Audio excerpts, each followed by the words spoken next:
Hello दोस्तों, नमस्कार। Study point में आपका स्वागत है। जैसे कि आप स्क्रीन पर देख रहे हैं, आज हम लोग पढ़ेंगे संविधान संशोधन के बारे में। संविधान संशोधन के पार्ट 1 है। कल हम 69 संविधान संशोधन तक जितना इंपोर्टेंट संविधान संशोधन है उसको बता चुके हैं। सबसे पहले जानिए, डेली 7 PM पर हमारे चैनल पर एक वीडियो अपलोड किया जाता है जो हमारे एग्जाम के दृष्टिकोण से बहुत ही इंपॉर्टेंट टॉपिक होता है, जिसके बिना हमारे एग्जाम में क्वेश्चन बनना संभव ही नहीं है। अगर एग्जामिनर क्वेश्चन बनाने बैठेगा तो इन टॉपिक से क्वेश्चन उसको लेना ही लेना है। तो उन सभी टॉपिक्स को हम पहले कवर कर रहे हैं जिसके बिना क्वेश्चन हमारे संभव नहीं है और हम जिससे अपने एग्जाम में अच्छे स्कोर कर सके। तो संविधान संशोधन के पार्ट 1 कल के वीडियो में दे चुके हैं, जिसका लिंक डिस्क्रिप्शन में रहेगा। जो लोग नहीं देखे हैं उसको देखने का प्रयास कीजिएगा। आज हम लोग पार्ट 2 में 69 के बाद 71 संविधान संशोधन से पढ़ेंगे। तो 71 संविधान संशोधन के बारे में जानिए। सबसे पहले हम बताए थे हमारे संविधान की 8वीं अनुसूची में शुरू में 14 भाषा की जिक्र थी। कितनी भाषा की? 14 भाषा की।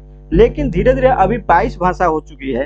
तो कौन कौन से संविधान संशोधन के द्वारा कौन कौन सी भाषा को जोड़ा गया है उसके बारे में तो हम लोग पिछले वाले वीडियो में 21वें संविधान संशोधन के द्वारा 15वीं भाषा सिंधी के रूप में जोड़ा गया था, जिसको पढ़ चुके हैं। अब 71वें संविधान संशोधन के द्वारा 3 गो नई भाषा हमारे संविधान में जुटा है।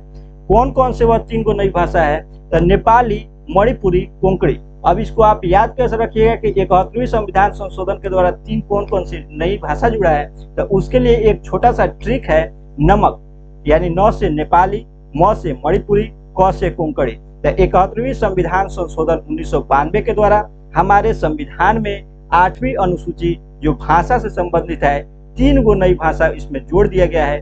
कौन कौन? नेपाली, मणिपुरी, कोंकणी। इसी के साथ साथ देखिए, जब 8 गो 14 भाषा था और 22 है, 8 गो भाषा जुटा है, तो उसको हरदम री करने के लिए जब हम आपको 21वां संविधान संशोधन पढ़ाए थे उस समय भी आपको हम दिखाए थे 21वें, 71वें, 92 संविधान संशोधन के द्वारा कौन कौन से भाषा जोड़ा गया है। 71 में भी हम आपको बता रहे हैं और 92 जब पढ़ेंगे वहां पे भी हम लोग देखेंगे, जिससे बार बार चीज री होगा और हमारे दिमाग में फिट हो जाएगा। तो देखिए, 21वें संविधान संशोधन 1967 के द्वारा कौन जोड़ा गया था? तो सिंधी को 15वीं भाषा के रूप में जोड़ा गया। 71वें संविधान संशोधन 1992 के द्वारा 3 भाषा नेपाली, मणिपुरी, कोंकणी को जोड़ा गया था। और 92वां संविधान संशोधन 2003 के द्वारा 4 भाषा जोड़ा गया, बोडो, डोगरी, मैथिली, संथाली, जो हम 92वें संविधान संशोधन में देखेंगे। तो 71वें संविधान संशोधन 8वीं अनुसूची में 3 गो नई भाषा जोड़ा। कौन कौन? नेपाली, मणिपुरी, कोंकणी। संभवतः आपको यह बात क्लियर हो चुका होगा। इससे क्वेश्चन हरदम पूछा जाता है एग्जाम में। नेक्स्ट देखिए, 73वां संविधान संशोधन। देखिए, पंचायती राज से संबंधित है। पंचायती राज को वैधानिक दर्जा दिया गया था।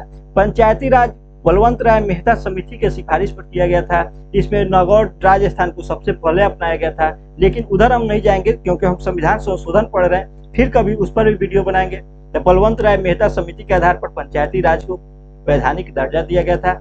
इसको 92 यानी 73वें संविधान संशोधन 1992 में तो लागू होता है, मतलब कि संविधान संशोधन होता है, लेकिन लागू कब से होता है? तो 14 अप्रैल 1993 से पंचायती राज को वैधानिक दर्जा के रूप में लागू हो जाता है। इसके तहत 3 स्तरीय, ग्राम स्तरीय, जिला स्तरीय और ब्लॉक स्तरीय पंचायत का गठन किया गया है। उस बात आप जानते हैं। इसलिए 24 अप्रैल को प्रत्येक वर्ष पंचायती राज दिवस मनाया जाता है। तो पंचायती राज दिवस कब मनाया जाता है? तो 24 अप्रैल को मनाया जाता है। पंचायती राज को वैधानिक दर्जा कब मिला? तो आप देखिए, 73, 74 एक साथ याद कीजिएगा तो हरदम नहीं, मतलब कभी नहीं भूलिएगा, हरदम आपको याद रहेगा। 73, 74, 73 में पंचायती राज और 74 में आपको नगर पालिका। हम आपको जब अनुसूची पढ़ाए थे उस समय बताए थे मूल संविधान में 8 अनुसूची है, मतलब थी, और अभी 12 अनुसूची है। तो कौन कौन संविधान संशोधन के द्वारा कौन कौन सी अनुसूची जुटा वो भी हम आपको बताए थे। जैसे फर्स्ट संविधान संशोधन के द्वारा 9वीं अनुसूची जोड़ा गया था। इसी तरह 73वां संविधान संशोधन के तहत ही हमारे संविधान में 11वीं अनुसूची को जोड़ा गया था। और 11वीं अनुसूची पंचायती राज से संबंधित है। इसमें 29 विषय है जो टोटल जिक्र हम आपको अनुसूची वाला वीडियो में बता चुके हैं। तो यहाँ भी रिकॉर्ड लीजिए। 11वीं अनुसूची किसके तहत जुटा? 73वां संविधान संशोधन 1992 के द्वारा। 1992 में ही 74वां संविधान संशोधन हो जाता है और इसके तहत 12वीं अनुसूची भी जोड़ा गया था और इसमें 18 विषय था। 73, 74 आप याद कीजिए। 73वां संविधान संशोधन के तहत पंचायती राज को वैधानिक दर्जा मिलता है। 74वां संविधान संशोधन के तहत नगर पालिका को वैधानिक दर्जा मिलता है। वहाँ पे छोटा सा हम क्लू भी बताए थे, सबसे पहला आपका स्टेप कौन होता है, ग्राम होता है, और गांव से आगे निकलते हैं तब शहर में पहुंचते हैं। यानी इसी तरह से आप 73 और 74 पहले जो पंचायती राज है और उसके बाद से नगर पालिका है। अनुसूची कहेगा तो 11वीं अनुसूची में पंचायती राज है और 12वीं अनुसूची में नगर पालिका है। तो इस तरह से आप याद रख सकते हैं। 11वीं अनुसूची में क्वेश्चन पूछ देता है टोटल कितना विषय है, तो 29 विषय है। तो इसको हम आपको ट्रिक बताए थे, 9 2 11 जोड़िएगा तो विषय निकल जाएगा, और इसको मल्टीपल कीजिएगा तो अनुसूची यानी नगर पालिका में कितना विषय है उसको निकल जाएगा। तो गुणा कीजिएगा 9 दूनी 18, तो नगर पालिका से संबंधित कितना विषय है, तो 18 विषय क्वेश्चन पूछ देता है। और तो 73वां संविधान संशोधन, 74वां संविधान संशोधन, 71 कॉन्स्टिट्यूशन अमेंडमेंट जो भाषा से संबंधित है, 3 बात आपको क्लियर हो चुका होगा। अब नेक्स्ट देखिए, सबसे इंपोर्टेंट है 86वां संविधान संशोधन। 86वां संविधान संशोधन शिक्षा से संबंधित संविधान संशोधन है। इसमें देखिए मौलिक अधिकार भी आ जाता है, राज्य के नीति निर्देशक तत्व भी आ जाता है, मौलिक कर्तव्य भी आ जाता है। तो कैसे आता है हम आपको सबको बता रहे हैं। 86वां संविधान संशोधन, इसमें बोला गया था, जोड़ा गया था 6 से 14 वर्ष तक के बच्चों को निःशुल्क शिक्षा अनिवार्य कराना मौलिक कर्तव्य है। तो हम आप जानते हैं मौलिक अधिकार अनुच्छेद 36 से अनुच्छेद 12 से 35 तक है। मौलिक अधिकार का मतलब कि हमारा किस अनुच्छेद में है, तो 12 से 35 में है। तो अनुच्छेद 21 में ए में जोड़ा गया था कि 6 से 14 वर्ष, वैसे अनुच्छेद 21 में है प्राण और दैहिक स्वतंत्रता। इसको हम बताएंगे आपको, सांप और वन के जैसा है, यानी यहाँ पे प्राण और दैहिक स्वतंत्रता है। इसको भी थोड़ा सा हम क्लू बताएंगे, लेकिन जब अनुच्छेद पढ़ाएंगे तो प्राण और दैहिक स्वतंत्रता अनुच्छेद 21 में है। लेकिन अनुच्छेद 21 के क में, 21 के क का ये 21 के ए में प्रावधान जोड़ा गया था मौलिक अधिकार के तौर पर कि 6 से 14 वर्ष तक के बच्चों को निःशुल्क शिक्षा प्रोवाइड कराया जाए। लेकिन यह जो पहले राज्य के नीति निर्देशक तत्व के अंतर्गत अनुच्छेद 45 में हुआ करता था, और उसी के बाद आपको 86वां संविधान संशोधन के द्वारा मौलिक अधिकार के रूप में इसको जोड़ दिया गया था। तो आप डायरेक्ट याद कर लीजिए, 6 से 14 वर्ष तक के बच्चों को मौलिक अधिकार के तहत शिक्षा, यानी 6 से 14 वर्ष तक के बच्चों को यह मौलिक अधिकार दिया गया कि वह निःशुल्क शिक्षा प्राप्त कर सकते हैं। किस अनुच्छेद में जोड़ा गया, तो 86वां संविधान संशोधन 2002 में।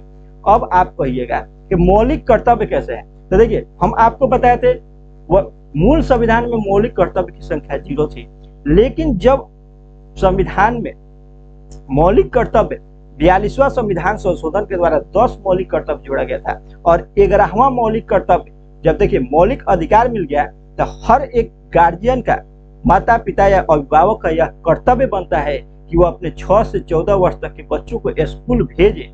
यह मौलिक कर्तव्य है। तो 86वां संविधान संशोधन 6 से 14 वर्ष तक के बच्चों को मौलिक अधिकार के बारे में प्राप्त है, और मौलिक कर्तव्य के रूप में भी जुड़ जाता है, क्योंकि हर माता पिता और अभिभावक का यह कर्तव्य बनता है कि वह 6 से 14 वर्ष तक के बच्चों को स्कूल में शिक्षा देने के लिए भेजे। तो इस तरह से 71 संविधान संशोधन, भाषा से 73वां संविधान संशोधन, पंचायती राज 74वां संविधान संशोधन, नगर पालिका 86वां संविधान संशोधन जो है कि शिक्षा से 86 शिक्षा 2002। इस तरह से आपको इतना बात क्लियर हो गया। अब नेक्स्ट देखिए 89वां संविधान संशोधन आता है। तो 89 संविधान संशोधन में राष्ट्रीय अनुसूचित जाति आयोग पहले हुआ करता था, जिसका जिक्र अनुच्छेद 338 में है। राष्ट्रीय अनुसूचित जाति आयोग, जिसको हम SC शेड्यूल कास्ट बोलते थे, तो राष्ट्रीय अनुसूचित जाति आयोग हुआ करता था। इससे अलग होकर के 338A अनुच्छेद बना, मतलब कि अनुच्छेद बना। इसमें राष्ट्रीय जनजाति आयोग के बारे में बात किया गया, यानी SC से अलग होकर के ST हमारा किस संविधान संशोधन के द्वारा हुआ, तो 89वां संविधान संशोधन। यानी क्वेश्चन पूछेगा राष्ट्रीय अनुसूचित जाति आयोग की चर्चा किसमें है, तो 338 में। और 338B में क्या है, ये में 338B आगे है, जो कि 102वां संविधान संशोधन है, वहां पर भी हम फिर इसको भी रिवाइज करेंगे। तो 338A राष्ट्रीय अनुसूचित जाति आयोग की चर्चा अनुच्छेद 338 में दिया गया था। इसको 89वां संविधान संशोधन 2003 के द्वारा इससे अलग होकर अनुच्छेद 338A का निर्माण किया गया था और इसी में राष्ट्रीय जनजाति आयोग यानी एसटी के बारे में, यानी एससी से अलग करके एसटी भी बनाया गया था। तो किस अनुच्छेद में? तो 89A में, 89 अनुच्छेद में 2003 में, 89 संविधान संशोधन 89 जो कि 2003 में किया गया था। तो इस तरह से आपको 89 क्लियर हो गया। 86 शिक्षा से, 89 एससी से एसटी बना। 91वां संविधान संशोधन, देखिए मंत्रिपरिषद के विस्तार की सीमा तय किया गया था। इसके पहले क्या होता था कि मंत्रिपरिषद, जैसे केंद्र में लोकसभा है, राज्य में विधानसभा है, तो लोकसभा में कितना मंत्री हो, कभी कभी ज्यादा हो जाया करता, कभी कभी कम हो जाया करता था। तो उसमें सबको जितना विधानसभा में, अगर लोकसभा में 545 सीट है तो उसमें से जितना आप चाहे मंत्री नहीं ना बना सकते हैं। तो इसलिए यह निर्धारित किया गया था कि मंत्रिपरिषद की सीमा को मतलब कि एक निश्चित लिमिट किया जाए। तो उसमें क्या कहा गया, केंद्र में मैक्सिमम 15% मंत्री बनाया जा सकता है, यानी लोकसभा में जितना सीट की संख्या है उसका मैक्सिमम 15% मंत्री बनाया जा सकता है। और राज्य में भी यही कहा गया था कि मैक्सिमम 15% मंत्री बनाया जा सकता है। राज्य में भी बोला गया था मैक्सिमम 15% मंत्री बनाया जा सकता है। लोकसभा में मतलब कि राज्य के विधानसभा में बोला गया था और लोकसभा में भी यही बोला गया कि 15% सीट पर मंत्री बनाया जा सकता है। लेकिन राज्य में क्या होता है, किसी किसी विधानसभा में बहुत ज्यादा कम संख्या होता है, जैसे सिक्किम हो गया, तो उस जगह पर कुछ स्थानों पर बोला गया था कि आप मिनिमम 12 सदस्य को बना सकते हैं, लेकिन केंद्र में लोकसभा में 15% मिनिमम आप बना सकते हैं। उसी में अपवाद है, दिल्ली में 10% सीट पर मंत्रिपरिषद का विस्तार हो सकता है। तब मंत्रिपरिषद के सीटों का सीमा का विस्तार किसमें किया गया है? तो 91वां संविधान संशोधन 2003 में। तो आप याद कीजिए, 86वां संविधान संशोधन शिक्षा से संबंधित है, 89वां संविधान संशोधन एससी से एसटी बनाया गया था और 91वां संविधान संशोधन इसमें मंत्रिपरिषद के सीमा को विस्तार किया गया, माने विस्तार को सीमा तय किया गया था। केंद्र में 15% और राज्य में भी 15% और मिनिमम राज्य में यानी विधानसभा में मिनिमम 12 सदस्य को होना जरूरी है। तो इस तरह से आपको इतना क्लियर हो गया। अब देखिए 92वां संविधान संशोधन, हम आपको बताए थे 21वीं संविधान संशोधन, 71वें संविधान संशोधन, 92वां संविधान संशोधन। रिलेट कीजिएगा, आसान हो जाएगा, सब बात आपको क्लियर हो जाएगा। 92वां, 21वां 15वीं भाषा सिंधी, 71वीं नेपाली, मणिपुरी, कोंकणी। अब 92वां संविधान संशोधन में भी भाषा में 8वीं अनुसूची में 4 भाषा जोड़ा गया था। इस तरह से टोटल हमारे 22 भाषा का फॉर्मेशन हो जाता है। तो 4 भाषा कौन कौन? तो बोडो, डोगरी, मैथिली, संथाली। इसको बोर्ड मास के तरह भी हम याद कर सकते हैं। बोडो, बीओ से बोडो, डी से डोगरी, एम से मैथिली और एस से संथाली। मैथिली जो है बिहार की भाषा है। तब जो है कि हमारे संविधान के कौन से बिहार की भाषा जो संविधान में चर्चा है, तब मैथिली के पास भाषा एकमात्र मैथिली भाषा है जिसका चर्चा हमारे संविधान के भाषाओं में है। तो टोटल 22 भाषा देख लिए। 21वीं संविधान संशोधन के तहत सिंधी को जोड़ा गया था। 71वीं संविधान संशोधन के तहत 3 गो नेपाली, मणिपुरी, कोंकणी और 92वें संविधान संशोधन के तहत बोडो, डोगरी, मैथिली, संथाली को जोड़ा गया। तो इस तरह से आपको टोटल बात क्लियर हो गया। नेक्स्ट देखिए, अब 100 संविधान संशोधन, 100वां संविधान संशोधन यह इंपोर्टेंट इसलिए हो जाता है क्योंकि संख्या में भी 100 है और भारत बांग्लादेश के बीच की बात है। भारत बांग्लादेश के बीच भूमि का हस्तांतरण, भारत और बांग्लादेश में क्या हुआ था कि भूमि जो है, कुछ भूमि का हस्तांतरण हुआ और उसी के चर्चा संविधान के 100वें संविधान संशोधन द्वारा 2015 में किया गया था। 3 बीघा कॉरिडोर जो भारत में हुआ करता था बांग्लादेश में चला गया और बांग्लादेश से भी कुछ भूमि यानी कुछ विवादित भूमि था, जैसे कि हमारा कुछ पार्ट है जो बांग्लादेश में पड़ जा रहा है जिसको हमको जरूरत है, और उसका कुछ पार्ट है जो हमारे देश के सीमा में पड़ जा रहा है तो उसको जरूरत है। तो इसको संविधान संशोधन के तहत कर दिया गया। इसमें कितना कितना गांव का हस्तांतरण हुआ था, उसी में 3 बीघा कॉरिडोर के बारे में चर्चा किया गया है। 3 बीघा कॉरिडोर भारत में हुआ करता था, उसको बांग्लादेश की तरफ ट्रांसफर कर दिया गया। तो आपको याद रखना है 100वां संविधान संशोधन भारत बांग्लादेश के बीच भूमि हस्तांतरण से संबंधित है। भूमि हस्तांतरण से संबंधित है। 3 बीघा कॉरिडोर जो है भारत बांग्लादेश के बीच में किया गया था। नेक्स्ट देखिए 101वां संविधान संशोधन, 102, 103, 104 सबको बहुत इंपॉर्टेंट है, आप इसको ध्यान दीजिएगा क्योंकि इसका करंट में भी क्वेश्चन बन सकता है। तो 101वां संविधान संशोधन जीएसटी से संबंधित है जो 2016 में पारित होता है। 101वां संविधान संशोधन 2016 में पारित होता है GST goods and service tax. GST goods and service tax है, इसको अप्रत्यक्ष कर कहा जाता है। इसका लागू कब से होता है? तो 1 जुलाई 2017 से लागू होता है और इसको लागू करने वाला प्रथम स्टेट कौन सा है? तो असम है। लागू करने वाला प्रथम स्टेट असम, लागू करने वाला प्रथम स्टेट असम। फर्स्ट कब से लागू होता है? 1 जुलाई 2017 से। जीएसटी अप्रत्यक्ष कर है, इसका full form goods and service tax है। जीएसटी लागू करने वाला प्रथम स्टेट मतलब कि असम है। इसका किस अनुच्छेद में जिक्र है? तो 279 यानी 279(1) में जीएसटी के बारे में चर्चा किया गया है। जीएसटी किस समिति के आधार पर गठित किया गया था? जैसे आरबीआई के गवर्नर, आरबीआई के राष्ट्रीयकरण, यंग हिल्टन कमीशन के आधार पर, यंग हिल्टन आयोग के आधार पर किया गया था, वैसे ही हर चीज के गठन के लिए, हर काउंसिल के गठन के लिए कोई ना कोई समिति बनाया जाता है। तब विजय केलकर समिति के तहत जीएसटी काउंसिल का गठन किया गया था। तो जीएसटी काउंसिल का गठन विजय केलकर समिति के आधार पर किस अनुच्छेद में है? तो 279(a) में जीएसटी काउंसिल के बारे में चर्चा है। जीएसटी अप्रत्यक्ष कर है, इसको 1 जुलाई 2017 से लागू किया जाता है। 101वां संविधान संशोधन।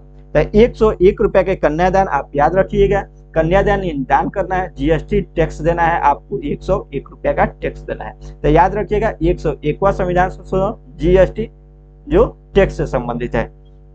नेक्स्ट देखिए 102वां संविधान संशोधन। हम उधर आपको 89वां संविधान संशोधन पढ़ाए हैं जिसमें राष्ट्रीय अनुसूचित जाति आयोग, राष्ट्रीय अनुसूचित जनजाति आयोग में मतलब कि अनुसूचित जाति आयोग से एसटी बना और एसटी से ही पिछड़ा वर्ग आयोग बना। तो आपको याद रखना है इस अनुच्छेद को भी बहुत ज्यादा वेरी इंपॉर्टेंट है। एग्जाम में सबसे ज्यादा क्वेश्चन पूछने वाला इसी अनुच्छेद से है क्योंकि एससी, एसटी और पिछड़ा वर्ग इससे लड़का फंसता है। तो सबसे पहले आप याद रखें अनुसूचित जाति आयोग था, अनुसूचित जाति आयोग एससी था और उसी से निकल करके एसटी बना। तो 338 अनुसूचित जाति आयोग, 338(a) अनुसूचित जनजाति आयोग और पिछड़ा वर्ग आयोग 338(b).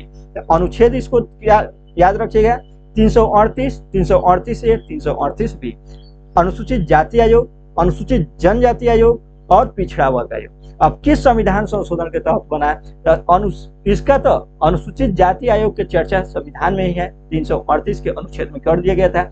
लेकिन 89वां संविधान संशोधन के द्वारा एक मतलब के और एक और अनुच्छेद उसमें जोड़ा गया 338(a), उसका संबंध अनुसूचित जनजाति आयोग यानी एसटी से है।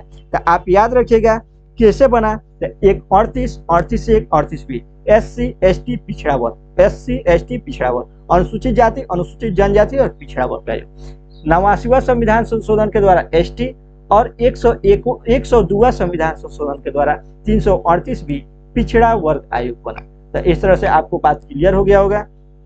नेक्स्ट देखिए 103वां संविधान संशोधन क्या है?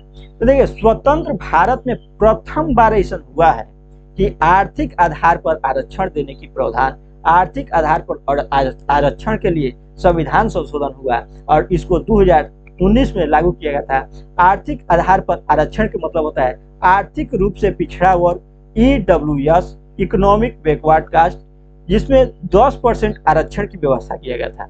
अब आप जानते हैं कि नौकरी में आरक्षण के बारे में चर्चा किस अनुच्छेद में है? तो अनुच्छेद 16 में है। तो अनुच्छेद 16 में संशोधन करके बताया गया था कि वैसा जनरल कास्ट, वैसा उच्च वर्ग के लोग जनरल कास्ट जिनका वार्षिक आय 8 लाख पर ईयर से कम है, उनको आर्थिक आधार पर आरक्षण 10% आरक्षण देने की व्यवस्था किया गया था। तो 101, 102, 103, 101 जीएसटी, 102 पिछड़ा वर्ग आयोग, किसमें? तो 338(b) में, 338 एससी, उससे बना एसटी और उसी से पिछड़ा वर्ग आयोग बना। तो 101, 102, 103 आपको क्लियर हो गया। 103 ईडब्ल्यूएस, 102 ओबीसी और 101 जीएसटी, 101 जीएसटी। यहाँ पे नहीं होगा तो ओबीसी लिख लीजिए, क्लियर हो जाएगा। पिछड़ा वर्ग आयोग ओबीसी। ठीक, अब देखिए नेक्स्ट आते हैं 104वां संविधान संशोधन क्या होता है? इसमें विधानसभा और लोकसभा में जो SC ST के सीट के आरक्षण है उसको 10 वर्ष के लिए बढ़ा दिया गया।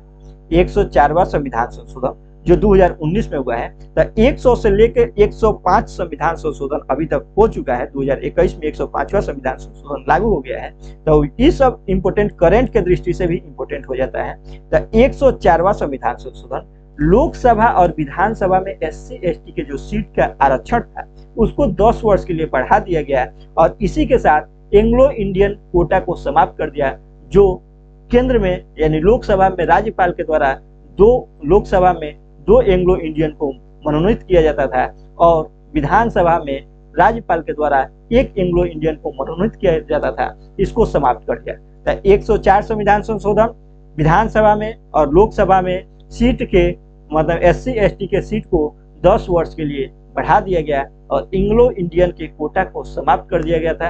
एंग्लो इंडिया के कोटा लोकसभा में 2 हुआ करता था और विधानसभा में 1 हुआ करता था। तो इस तरह से आपको 104 भी याद हो गया। 105 देखिए, 105 में क्या है, तो 102 में जो आप पढ़े हैं 89वां संविधान संशोधन रिलेट कीजिएगा। 89वां में SC से ST बना, SC से ST। 102वां संविधान संशोधन में OBC वर्ग की चर्चा किया गया, 338 भी अनुच्छेद जुड़ा है। और 105वां संविधान संशोधन में क्या हुआ, इसमें कहा गया था कि 102 संविधान संशोधन के आधार पर जो OBC का जाति का जो निर्धारण है किसके द्वारा करेगा, तो इसका निर्धारण स्टेट अपना अपना राज्य करेगा।